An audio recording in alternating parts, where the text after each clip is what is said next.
या ऑनलाईन क्लासमध्ये सर्व बी-ए सेकंड इयरच्या विद्यार्थ्यांचं या ठिकाणी स्वागत करतो. विद्यार्थी मित्र हो, आजच्या तासाला आपल्याला अमर्याद श्रमपुरवठा आणि आर्थिक विकास हे लेविसचं प्रारूप पाहायचं आहे. यापूर्वीच्या तासाला आपण रोस्टोच्या आर्थिक विकासाचे टप्पे पाहितलेले आहेत किंवा त्या अगोदर आपण पाहतो की टोटल आपल्याला विकासाच्या अर्थशास्त्रामध्ये 6 अर्थतज्ञांचे विकासाचे सिद्धांत आहेत. त्यामध्ये सनातनवादी पंथीयातील 3 विकासाचे सिद्धांत आपण पाहितले. त्यामध्ये ॲडम स्मिथ असतील, रिकार्डो असेल, त्यानंतर मार्शल असेल. त्यानंतर आपण पाहतो की कार्ल मार्क्सचाही आपण सिद्धांत पाहितलेला आहे. त्यानंतर रोस्टोच्या विकासाची अर्थव्यवस्था आणि आजचा आपल्याला शेवटचा त्यामध्ये सिद्धांत पाहायचा आहे. लेविस यांचा आर्थिक विकासाचा सिद्धांत. त्यांच्या सिद्धांताचं टायटलच आहे अमर्याद श्रमपुरवठा आणि आर्थिक विकास. अमर्याद श्रमपुरवठा आपण पाहतो की साधारणपणे आतापर्यंतच्या स्थितीमध्ये जे विचारवंत जे आहेत, अर्थतज्ञ जे आहेत, ते आपण पाहतो की हे सगळे विकसित राष्ट्रातील आहेत. युरोपातील म्हणा किंवा अमेरिका, इंग्लंड या देशातील हे सगळे अर्थतज्ञ आहेत आणि या देशातील परिस्थिती अशी असते की तिथे लोकसंख्या कंट्रोल असते. म्हणजे अमर्याद श्रमपुरवठा तिथे नसतो. अमर्याद श्रमपुरवठा तिथे नसल्यामुळे काय होतं की त्या अनुषंगाने आपण पाहतो की त्यांनी तशा प्रकारची त्यांच्या देशातील परिस्थिती लक्षात घेऊन आर्थिक विचार मांडलेले असतात.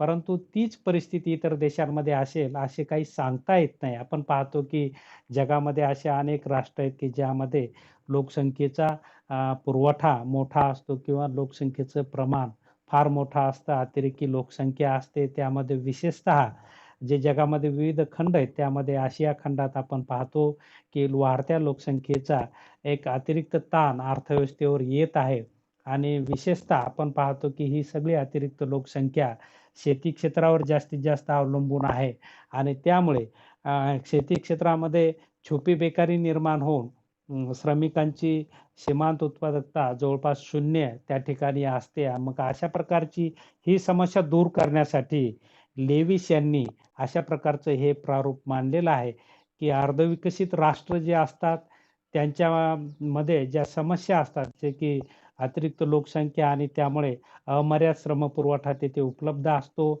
आणि तो किमान वेतनावर उपलब्ध होतो. आपण पाहतो की भारतामध्ये फार काही लोकांना कामाचा मोबदला मिळत नाही, जे की विकसित राष्ट्रांमध्ये कामाचा मोबदला मोठ्या फार प्रमाणात असतो. त्याचं तिथं एक कारण सांगता येईल की त्यांचं तिथं शॉर्टेज असतं. परंतु आपल्याकडे मुबलक प्रमाणात श्रमाचा पुरवठा उपलब्ध असल्यामुळे त्यांच्यातील सौदाशक्ती कमी असते आणि सौदाशक्ती कमी असल्यामुळे आपण पाहतो की त्यांना कमी वेतनावर काम करावं लागतं आणि तशा प्रकारची त्यांची मानसिकता आणि ते उपलब्धही होतात आणि याचा उपयोग राष्ट्राच्या विकासामध्ये कसा करता येईल किंवा देशाचा विकास जर अशा स्थितीमध्ये कसा वाढवता येईल किंवा देशाचा विकास कसा करता येईल या बाबतीतलं विवेचन लेविस यांनी या आपल्या सिद्धांतामध्ये केलेलं आहे. या संदर्भात त्यांनी economic development with unlimited supply of labour या ग्रंथामध्ये त्यांनी हा सिद्धांत मांडलेला आहे. अमर्याद श्रमपुरवठा आणि आर्थिक विकास. अमर्याद श्रमपुरवठ्याच्या सहाय्याने देशाचा आर्थिक विकास कसा करता येतो अशा प्रकारे त्यांनी यामध्ये आर्थिक विवेचन केलेलं आहे.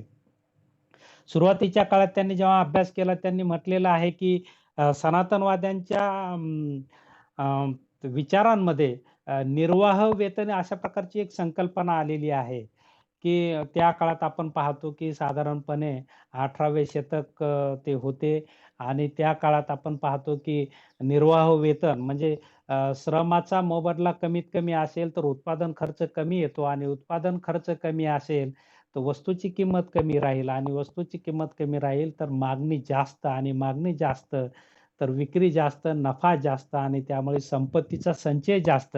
अशा प्रकारची भावना त्या काळात सनातनवाद्यांची होती आणि म्हणून त्यांनी श्रमिकांना एक राष्ट्रप्रेमाच्या भावनेतून म्हणा किंवा श्रमिकांचा राष्ट्र उभारणीतील त्याग म्हणा त्यांना निर्वाह वेतन द्यावं अशा प्रकारची भूमिका सनातनवाद्यांची होती. परंतु नवसनातनवाद्यांची ही भूमिका बदललेली आपल्याला दिसून येते, की नवसनातनवाद्यांनी अशा प्रकारची काही गृहीतक घेतलेली नाही. कारण त्यांच्या काळात परिस्थिती आपण पाहतो, की नंतर बदलली. सुरुवातीच्या काळात आपण पाहतो, की औद्योगिक क्रांतीला नेमकी सुरुवात झाली आणि परंतु नवसनातनवाद्यांच्या काळात औद्योगिक क्रांतीने वेग घेतला होता. म्हणून त्यांच्या गृहीतामध्ये परिस्थिती बदललेली आहे. परंतु लेविसला असं लक्षात आलं, की अर्धविकसित देशांमध्ये श्रमाचा पुरवठा मुबलक प्रमाणात उपलब्ध असतो आणि तो निराहाव पातळीवर आजही उपलब्ध होतो, वास्तव वेतन दरावर उपलब्ध होतो आणि त्यामुळे या परिस्थितीचा फायदा राष्ट्राच्या विकासाला कसा करता येईल अशा प्रकारचं एक विचार त्यांनी यामध्ये मांडलेले आहेत. हा विचार मांडताना त्यांनी म्हटलंय, की अर्थव्यवस्था बंदिस्त असते. आपण पाहतो, की भारताची अर्थव्यवस्था सुद्धा 1990 पर्यंत बंदिस्त अर्थव्यवस्था होती. आता बंदिस्त अर्थव्यवस्था कशाला म्हणायचं? बंदिस्त अर्थव्यवस्था म्हणजे की आंतरराष्ट्रीय पातळीवर मर्यादा घालणे. म्हणजे आपल्या देशातील लोकांना म्हणजे तिकडे जाता येत नाही, तिकडच्या लोकांना इकडे येता येत नाही किंवा त्यांचं भांडवल आपल्याकडे येत नाही, आपलं भांडवल त्यांच्याकडे जात नाही किंवा तंत्रज्ञानाची देवाण-घेवाण होत नाही. म्हणजे थोडक्यात आंतरराष्ट्रीय व्यवहारावर बंधने असतात आणि त्याला बंदिस्त अर्थव्यवस्था असं म्हणतो आणि ही परिस्थिती अर्धविकसित राष्ट्रांमध्ये मोठ्या प्रमाणात असते. मग बंदिस्त अर्थव्यवस्थेमध्ये मग अशा प्रकारची स्थिती आहे. अमर्याद श्रमपुरवठा असेल तर त्याचा उपयोग राष्ट्राच्या विकासासाठी कसा करावा यासाठी त्यांनी सिद्धांत मांडताना 2 गृहीतके घेतलेली आहेत. त्यामध्ये त्यांनी म्हटलेलं आहे, की अर्थव्यवस्थेमध्ये अशा प्रकारच्या अर्थव्यवस्थेमध्ये अ, अं, सिद्धांत मांडत असताना, अर्थव्यवस्थेसाठी सिद्धांत मांडत असताना त्यांनी 2 गृहीतक घेतलेली आहेत. त्यामध्ये पहिलं गृहीतक आपल्याला सांगता येईल त्यांचं, की अशा देशामध्ये द्विदल अर्थव्यवस्था असते आणि दुसरं गृहीतक असतं दुसरं गृहीतक त्यांनी या ठिकाणी घेतलेलं आहे. त्यानंतर आणि अ, अमर्याद श्रमपुरवठा असतो. द्विदल अर्थव्यवस्था असते आणि अमर्याद श्रमपुरवठा असतो. अशा प्रकारचे 2 गृहीतक घेऊन त्यांनी हा सिद्धांत मांडलेला आहे. आता त्यामध्ये पहिलं गृहीतक पाहूया त्यांचं, की द्विदल अर्थव्यवस्था ड्युअल इकॉनॉमी ज्याला आपण म्हणतो, की अ, आ अशा प्रकारे अ, अर्धविकसित राष्ट्रांमध्ये अर्थव्यवस्थेमध्ये 2 भाग पाहायला मिळतात. एक विकसित भाग तर दुसरा अविकसित भाग.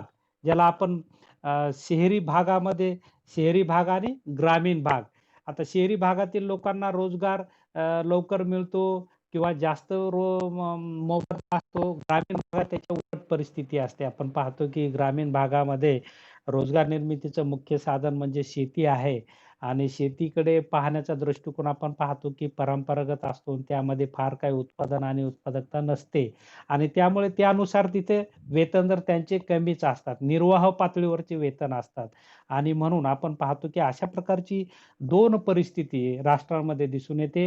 एक शहरी भागातील वेगळी आणि ग्रामीण भागातील वेगळी. शहरी भागातील परिस्थितीला त्यांनी अ, लेविस यांनी अ, भांडवली क्षेत्र असं म्हटलेलं आहे. शहरी भागातील परिस्थितीला भांडवली क्षेत्र म्हटलेलं आहे आणि ग्रामीण भागातील परिस्थितीला निर्वाह क्षेत्र म्हटलेलं आहे. भांडवली क्षेत्र आणि निर्वाह क्षेत्र. निर्वाह क्षेत्र म्हणजे निर्वाह पातळीवरचं मोबदला मिळणारं क्षेत्र आणि भांडवली क्षेत्र म्हणजे जिथे वास्तविक वेतन दर मिळतात. थोड्याफार प्रमाणात निर्वाह पातळीपेक्षा वेतन दर हा जास्त असतो. यामधला दोन्हीतला संबंध त्यांनी 30% चा फरक सांगितलेला आहे, की 30% पेमेंटमध्ये फरक पडतो निर्वाह क्षेत्र आणि भांडवली क्षेत्रामध्ये. अशा प्रकारची अर्थव्यवस्था द्विदल प्रकारची असते आणि यामध्ये आपण पाहतो, की मग भांडवली क्षेत्रातील मोबदला हा जास्त असतो आणि त्यामुळे यामध्ये त्यांचं राहणीमान, त्यांचं उत्पन्न, त्यांची मागणी ही जास्त प्रमाणात असते किंवा राहणीमानाचा दर्जा निर्वाह क्षेत्रापेक्षा भांडवली क्षेत्रातील लोकांचा जास्त असतो आणि म्हणून आपण पाहतो की भांडवली निर्वाह क्षेत्रामध्ये आपण जास्तीत जास्त लोक शेतीवर अवलंबून असतात आणि शेतीचं आपण पाहितलं शेतीचं स्वरूप हे हंगामी असतं. 6च महिने रोजगार निर्माण होतो आणि शेती ही मागासलेली असल्यामुळे मोबदलाही कमी असतो आणि त्याचबरोबर शेतीचा आकारमान हे कमी असल्यामुळे शेतीमध्ये छुपी बेकारी मोठ्या फार प्रमाणात दिसून येते. ज्यामध्ये आपण पाहतो की जिथे 2 व्यक्तीची गरज आहे, तिथं 5 व्यक्ती काम करतात आणि त्यामुळे वरील 3 व्यक्तीची सीमांत उत्पादकता ही 0 असते. म्हणजे त्यानं काम करूनही त्याची काही एकूण उत्पादनात त्याच्यामुळे भर पडत नाही किंवा मालकाला त्याच्यामुळे फायदा होत नाही आणि नुकसानच होतं. मग लेविस असं म्हणतात, की शेतीमध्ये जे हे अतिरिक्त श्रम आहे, जी छुपी बेकारी आहे शेतीमधली किंवा निर्वाह क्षेत्रातली ही छुपी बेकारी आहे. या छुप्या बेकारीचा जर उपयोग इकडं भांडवली क्षेत्रामध्ये करून घेतला, त्यांना त्यांच्यामध्ये कौशल्य प्राप्त करून, त्यांना प्रशिक्षण देऊन तर देशाचा विकास करता येतो. कारण आपण पाहतो, की हे लोक कमी वेतनावर काम करायला तयार असतात. कारण आपण पाहतो, की ग्रामीण भागात फार काही मोबदला नसतो आणि मग अतिरिक्त श्रमपुरवठा जिथे अशा प्रकारचा उपलब्ध असतो, त्याचं शिफ्टिंग म्हणजे कृषी क्षेत्राकडून उद्योग क्षेत्राकडे यांचं शिफ्टिंग करायचं. जी छुपी बेकारी आहे, अमर्याद श्रमाचा पुरवठा जो आहे, तो कृषी क्षेत्रातला अतिरिक्त श्रमाचा पुरवठा भांडवली क्षेत्राकडे वळवायचा आणि भांडवली क्षेत्राकडे वळवत असताना त्यांना तशा प्रकारचं कौशल्य देणं, त्यांच्या कौशल्याचं प्रशिक्षण देणं आणि त्यांचा तिथे रोजगार देणं आणि त्यामुळे काय होईल त्यांना तिथं रोजगार उपलब्ध होईल, त्यांचं तिथं उत्पन्न मिळेल आणि त्यामुळे त्यांची काय होईल तिथे मागणी वाढेल आणि मागणी वाढल्यामुळे आपण पाहतो की उत्पादकाला नफा प्राप्त होईल आणि उत्पादकाला नफा प्राप्त झाला की उत्पादक नफ्याची पुनर्गुंतवणूक करेल आणि त्यामुळे भांडवली क्षेत्रात मोठ्या फार प्रमाणात रोजगार निर्माण करण्याच्या क्षमता निर्माण होतील. हे कशामुळे निर्माण होतील? जोपर्यंत देशात अमर्याद श्रमपुरवठा उपलब्ध असतो. कारण आपण पाहतो की अमर्याद श्रमपुरवठा उपलब्ध जिथे असतो त्या ठिकाणी वेतनाचे दर हे कमीच असतात आणि त्यामुळे उत्पादन खर्च कमी येतो. उत्पादन खर्च कमी म्हणून किंमत कमी, किंमत कमी म्हणून मागणी जास्त, मागणी जास्त म्हणून नफा जास्त आणि नफा जास्त म्हणून भांडवलाची पुनर्गुंतवणूक जास्त. भांडवली क्षेत्रामध्ये उद्योजकाकडून भांडवलाची पुनर्गुंतवणूक होत असल्यामुळे भांडवली क्षेत्रामध्ये रोजगाराच्या संधी निर्माण होत असतात. म्हणून निर्वाह क्षेत्रातील अतिरिक्त श्रम, जो अमर्याद श्रमपुरवठा आहे, शेतीवर अतिरिक्त ताण आहे अतिरिक्त वाढत्या लोकसंख्येचा, तो जर भांडवली क्षेत्राकडे शिफ्ट केला, तर देशाच्या विकासाचा वेग वाढू शकतो.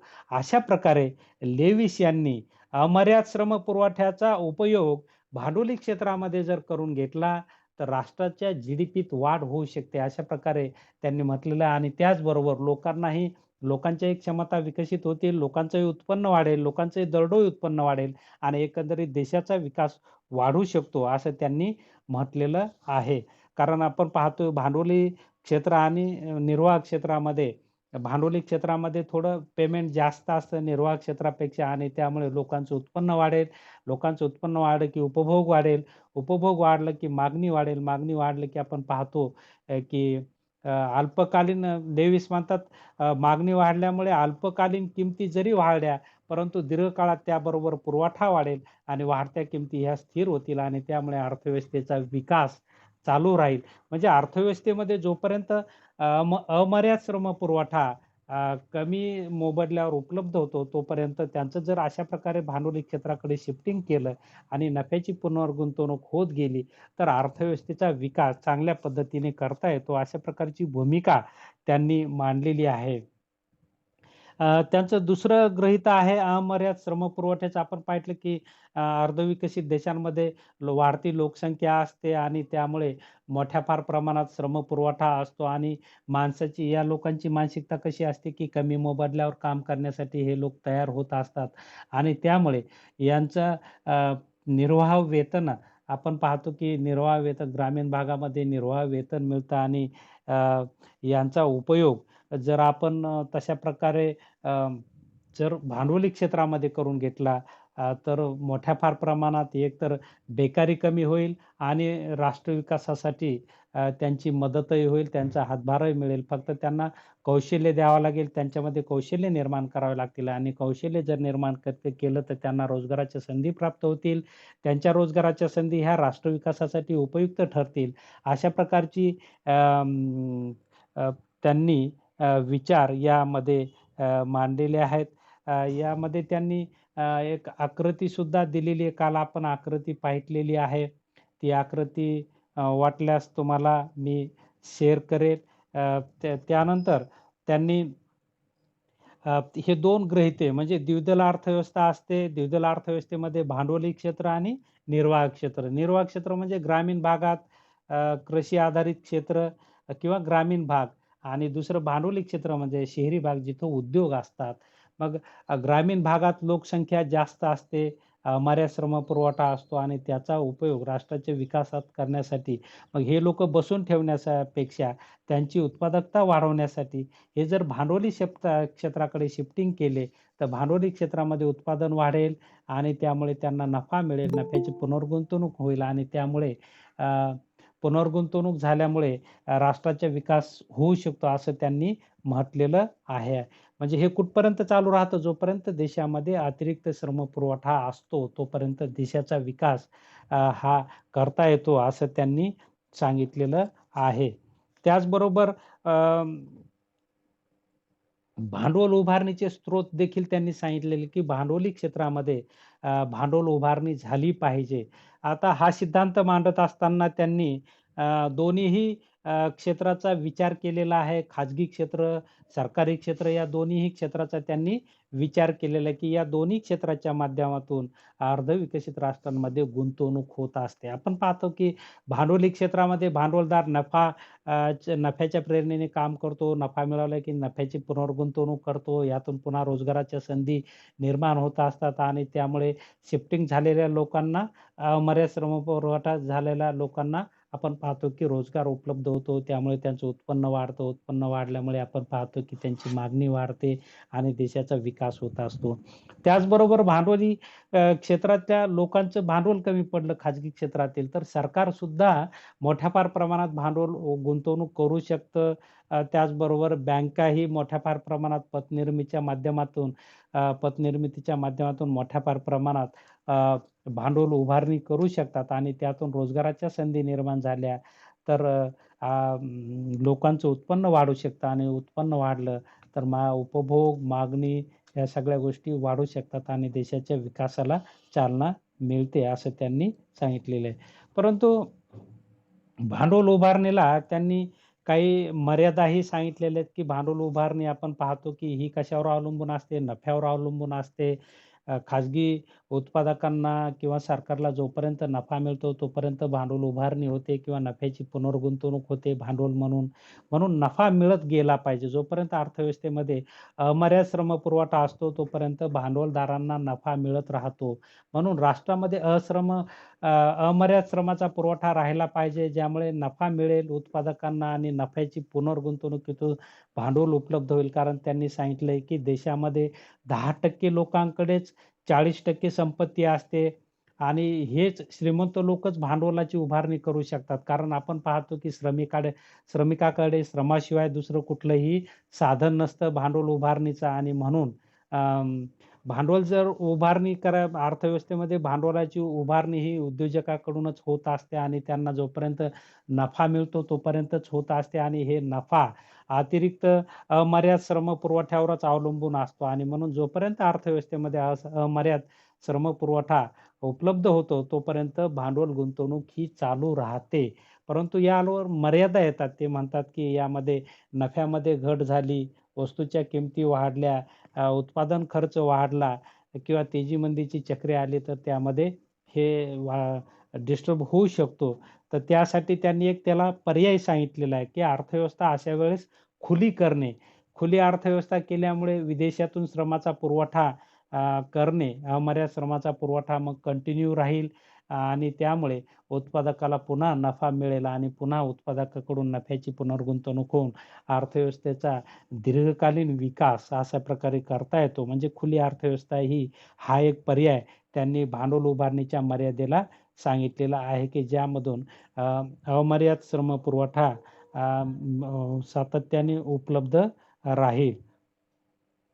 तर थोडक्यात त्यांनी हे 2 गृहीतक घेऊन अशा प्रकारचा सिद्धांत मांडलेला आहे, की अर्थव्यवस्था ही द्विदल अर्थव्यवस्था असते आणि अमर्याद श्रमपुरवठा असतो. या अमर्याद श्रमपुरवठ्याचा फायदा भांडवली क्षेत्रामध्ये करून, त्यांच्यामध्ये कौशल्य उपलब्ध करून त्यांना वास्तव वेतन दराच्या पातळीवरचं वेतन देऊन अर्थव्यवस्थेमध्ये उत्पादकांना नफा प्राप्त होईल आणि नफ्याची पुनर्गुंतवणुकीतून अमर्याद श्रमपुरवठ्याला रोजगार निर्माण होईल आणि त्यातून परत नफा होईल आणि अशा प्रकारे अर्थव्यवस्थेचा विकास करता येतो. म्हणजे ग्रामीण भागात शेतीवर जो अतिरिक्त ताण आहे वाढत्या लोकसंख्येचा, तो ताण कमी करण्यासाठी, त्यांची सीमांत उत्पादकता वाढवण्यासाठी आपण पाहतो की शेतीवर एवढ्या लोकांची गरज नसते. जवळपास आपण पाहतो भारतासारख्या राष्ट्राचा विचार जर केला तर शेतीवर साधारणपणे 80% जनता 70 ते 80% जनता ही आधारित आहे आणि ज्यांचं काम नाही असे लोक शेतात काम करतात. आता जसं उदाहरण पाहतो की 5 एकर जमिनीवर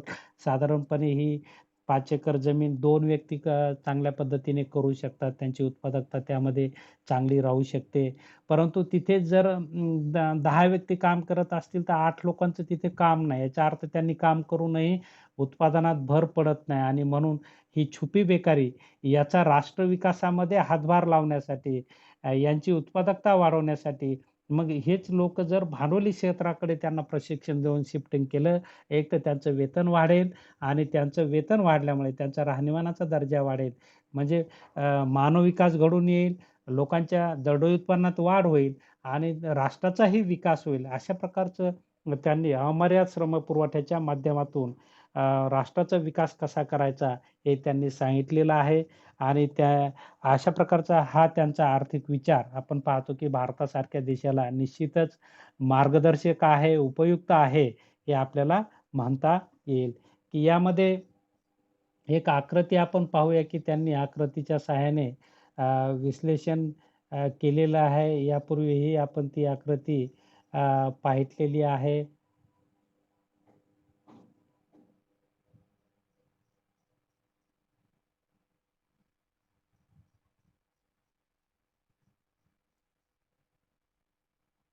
आकृतीमध्ये त्यांनी अ,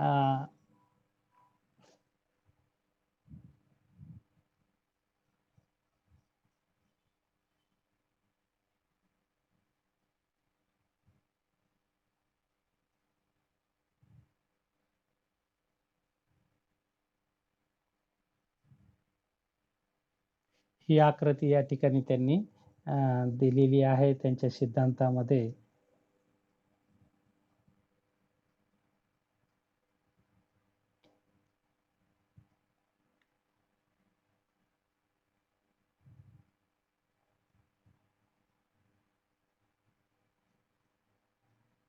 की आपण पाहतो की त्यांनी ओळख साक्षावर श्रमाच्या मात्रा घेतलेल्या आहेत, तर ओळख वेतन आणि सीमांत उत्पादन घेतलेलं आहे. हे जे वक्र दिसतात ना, न 1 प 1 न 2 प 2 न 3 प 3 न 4 हे सीमांत उत्पादनाचे वक्र आहेत आणि हे जे ओएक्स अक्षाशी समांतर जे 2 वक्र आहेत, स हा वक्र जो डॅश डॅशमध्ये दाखवलेला आहे तो निर्वाह क्षेत्रातील वेतन दराचा आहे, की निर्वाह क्षेत्रातील वेतन दर हे भांडवली क्षेत्रातील वेतन दरापेक्षा कमी असतं म्हणून तो खालच्या पातळीला तुम्हाला दर्शविलेला आहे.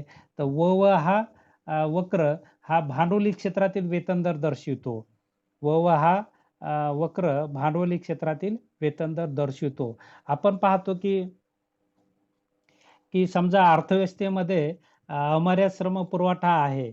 जसं की म 1 लोकांना जर रोजगार दिला तर त्यांना भांडवली क्षेत्रामध्ये वेतन दर व पर्यंत मिळेल आणि उद्योजकांना न 1 प 1 एवढा नफा होईल आणि नफ्याची पुनर्गुंतवणूक होईल. त्याचा परिणाम म्हणून पुन्हा रोजगार निर्मिती होईल. अर्थव्यवस्थेमध्ये म 2 एवढ्या लोकांना पुन्हा रोजगार निर्माण होईल. त्यांचं वेतन दर व एवढं ठरलेलं असतं आणि मग पुन्हा भांडवलदाराला व न 2 आणि प 2 एवढा नफा प्राप्त होईल. या नफ्याची पुनर्गुंतवणूक होईल आणि पुन्हा आपण पाहतो की म 3 एवढ्या लोकांना रोजगार प्राप्त होईल आणि त्याचा परिणाम म्हणून त्यांना वेतनात निर्वाह पातळीवरील वेतन स आहे, परंतु भांडवली क्षेत्रामधील वेतन व मिळतं. म्हणजे वेतन दर जास्त मिळाल्यामुळे लोकांच्या राहणीमानाचा दर्जा वाढेल, लोकांचं उत्पन्न वाढेल. लोकांचं उत्पन्न वाढलं की आपण पाहतो की भौतिक कल्याणात वाढ होते आणि भौतिक कल्याणातील वाढ म्हणजेच विकास असं आपल्याला म्हणता येईल.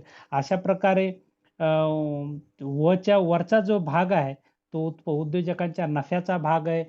न 1 प 1, न 2 प 2, न 3 प 3 आणि आपण पाहतो की अ, म 4 एवढ्या श्रमिकांचा ना जर रोजगार दिला, तर त्यांना वेतन व द्यावं लागतं आणि उत्पादकांना नफा न 4 प 4 एवढा होतो. म्हणजे अर्थव्यवस्थेमध्ये याला त्यांनी वास्तव वेतन दर असं म्हटलेलं आहे. जोपर्यंत वास्तव वेतन दर असतं तोपर्यंत नफा हा उत्पादकांना मिळतो आणि मिळालेला नफा उत्पादकाकडून भांडवलाचा स्रोत म्हणून त्याची गुंतवणूक होत असते आणि या गुंतवणुकीच्या माध्यमातून अ, अतिरिक्त जो श्रमाचा पुरवठा आहे त्यांना रोजगार प्राप्ती होते आणि ही रोजगार प्राप्ती आपण पाहतो की निर्वाह क्षेत्रातील रोजगारापेक्षा भांडवली क्षेत्रातील रोजगाराचं प्रमाण जास्त असतं आणि म्हणून अ, राष्ट्राचा विकास या पद्धतीने ज्या देशामध्ये अमर्याद श्रमपुरवठा आहे, जिथे ग्रामीण क्षेत्रामध्ये अतिरिक्त लोकसंख्या किंवा शेतीवर लोकसंख्येचा अतिरिक्त ताण आहे किंवा छुपी बेकारी आहे. ही छुपी बेकारी जोपर्यंत आहे, यांचं शिफ्टिंग भांडवली क्षेत्रामध्ये करणं, यांना भांडवली क्षेत्रामध्ये स्थलांतरण करणं आणि तिथे त्यांना रोजगाराच्या संधी उपलब्ध, प्रशिक्षण देऊन रोजगाराच्या संधी उपलब्ध करून देणे, जेणेकरून त्यांच्याही वेतनात वाढ होईल आणि उत्पादकांनाही नफा मिळेल आणि उत्पादकांच्या नफ्याची पुनर्गुंतवणूक म्हणून भांडवल उपलब्ध होईल. भांडवलातून पुन्हा रोजगार. अशा प्रकारे देशाचा विकास, दीर्घकालीन विकास या ठिकाणी निर्माण होतो किंवा करता येतो. अशा प्रकारे प्रारूप लेविस यांनी मांडलेला आहे आणि त्यामुळे आपण पाहतो की लोकांच्या उत्पन्नात वाढून राष्ट्रीय उत्पन्नात वाढ होईल. अशा प्रकारचा एक चांगला विचार लेविस यांनी मांडलेला आपल्याला दिसून येतो. यावर काही अर्थतज्ञांनी टीका देखील केलेली आहे, की टीका करत असताना काही अर्थतज्ञांनी म्हटलेलं आहे, की अ, अं, अल्पकालीन किंमत वाढ होते, दीर्घकाळात पुन्हा किंमत घट होते. अशा प्रकारे लेविस यांनी सांगितलेले ते पटत नाही किंवा अमर्याद श्रमपुरवठा सर्व देशांमध्ये असत नाही किंवा निर्वाह वेतन आज आपण पाहतो, की वेतनामध्ये लोक संघटना करतात आणि वेतन दर वाढ मागवतात आणि वेतन दरात वाढ झाली तर त्या नफ्याच्या प्रमाणात घट होते आणि मग अशा प्रकारचं शिफ्टिंग होत नाही. अ, त्याचबरोबर छुपी बेकारी मोठ्या फार प्रमाणात असते किंवा ज्या देशात नसते त्या देशात काय करायचं? अशा प्रकारच्या वेगवेगळ्या टीका या सिद्धांतावर झालेल्या आपल्याला दिसून येतात. या टीका जरी होत असल्या, तरी या सिद्धांताचं महत्त्व कमी होत नाही असं आपल्याला दिसून येतं, की भारतासारख्या म्हणजे जिथे अतिरिक्त लोकसंख्या आहे आणि छुप्या बेकारीचं प्रमाण जास्त आहे, की अशा राष्ट्रांमध्ये या पद्धतीचा आर्थिक विचार जर स्वीकारला, तर निश्चितच भारताचं राष्ट्रीय उत्पन्न, दरडोई उत्पन्न वाढवून देशाचा विकास मोठ्या फार प्रमाणात करता येईल, असं या ठिकाणी आपल्याला म्हणता येईल. तर अशा प्रकारे एक उपयुक्त विचार लेविस यांनी जिथे द्विदल अर्थव्यवस्था असते आणि अमर्याद श्रमपुरवठा असतो, अशा राष्ट्रांचा विकास कसा करायचा या बाबतीतला एक चांगला विचार अर्थशास्त्रामध्ये त्यांनी अमर्याद श्रमपुरवठा आणि आर्थिक विकास या प्रारूपाच्या माध्यमातून मांडला.